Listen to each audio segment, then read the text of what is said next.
নমস্কার বন্ধুরা, সবাই কেমন আছেন? আশা করি সবাই ভালো আছেন আর আমরাও ভালো আছি। আবারও একটি নতুন ব্লগ নিয়ে আমি হাজির হয়েছি। দেখতে থাকুন, আশা করি আপনাদের ভালো লাগবে।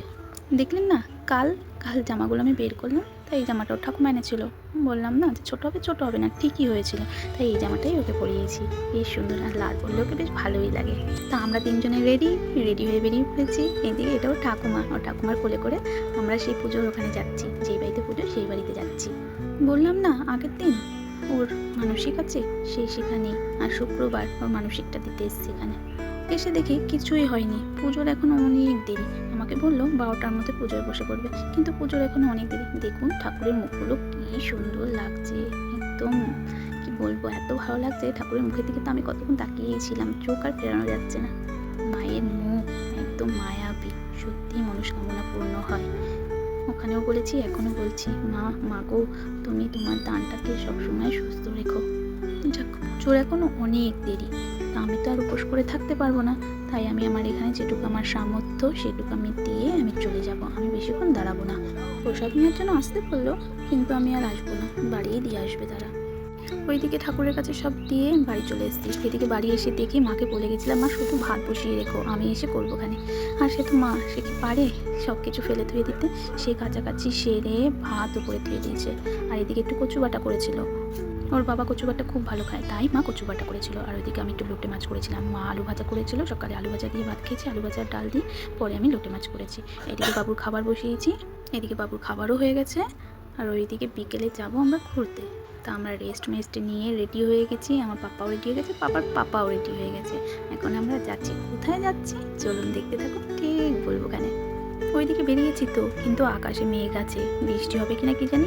যখনই একটু বেরাই তখনই বৃষ্টি, একটুকু বেরোতে পারি না। বাবুটাকে নিয়ে সারাদিন ঘরেই থাকি।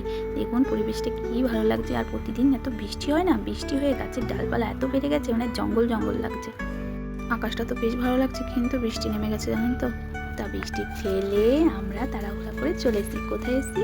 এই জেপিনগর এসেছি। এটা আমার দাদা, আমার জেঠুর ছেলে, আমার পাপার মামা। আমার পাপার মামার কাছে এসেছি ঘুরতে। অনেক দিন পর আসলাম, বেশি যাওয়া হয় না। আগে তো খুব যাওয়া হতো, কিন্তু এখন বাবু হওয়ার পর বেশি একটা যাওয়া হয় না। আর এটা ছিল আমার 3 বছর আস্তানা, এখানেই থাকতাম। আর এটা দেখুন স্টেট ব্যাংকের শাখা, এখানে আমি কাজও করেছি। একটু ঘুরে দেখছি, অনেকদিন পর আসলাম তো, তা আপনাদেরও দেখাচ্ছি ঘুরে। পাশেই একটা বান্ধবী আছে, যা মজা করতাম দুজনে। তা সে নেই এখন বাড়িতে। তা আমরা ঘুরে সে তো তার মামার সাথে খুব আনন্দ করলো, আর তার মামাও অনেক খুশি হয়েছে, সে গেছে। তা আমরা ঘুরে চলে এসেছি। তার মামা দেখুন খেলনা কিনে দিয়েছে, যখনই যাই তখনই তাকে খেলনা কিনে দেবে। সবসময় বলি ওর এখনো খেলার বয়স হয়নি, কিন্তু না, কে শোনে, তাকে তো খেলনা কিনেই দিতেই হবে। না দিলে যে তার মামার মনটা একদম ভালো লাগে না। আর পাপা তো মামার দেয়া খেলনা পেয়ে খুব খুশি। দেখুন ও নিজেই খুলবে, নিজেই বের করবে। আর এদিকে সবাই, আমি দেখেছি সব বাচ্চারা ভয় পায়, আর এ তো এটা কথা হচ্ছে আর এ কিছুতেই ভয় পাচ্ছে না। দেখুন কেমন তাকিয়ে আছে, ওটা ধরেই মুখে দেবে। আর প্যাকেট দিয়ে খেলনা ও নিজেই বের করবে। আমার মনে হয় না ও এই খেলনা দুদিনও টেকাবে, কিন্তু আমার কি, তার মামা দিয়েছে সে বুঝবে, আর তার মামা বুঝবে। তার মামা তো বলেই দিয়েছে, ও খেলুক ভাঙুক যা ইচ্ছা তাই করুক, এখন ভাঙবে আমি আবার কিনে দেবো। তা তার মামা বুঝবে আর ভাগনা বুঝবে, সে ভাঙুক যা ইচ্ছা করে করুক।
এইদিকে আবার আসার সময় দাদা কিনে দিয়েছে নিমকি, কটকটি এসব কিনে নিয়ে চলে এসেছি, কারণ সে জানে আমি বেশি হাবিজাবি খাই না, তাই এগুলোই কিনে দিয়েছে।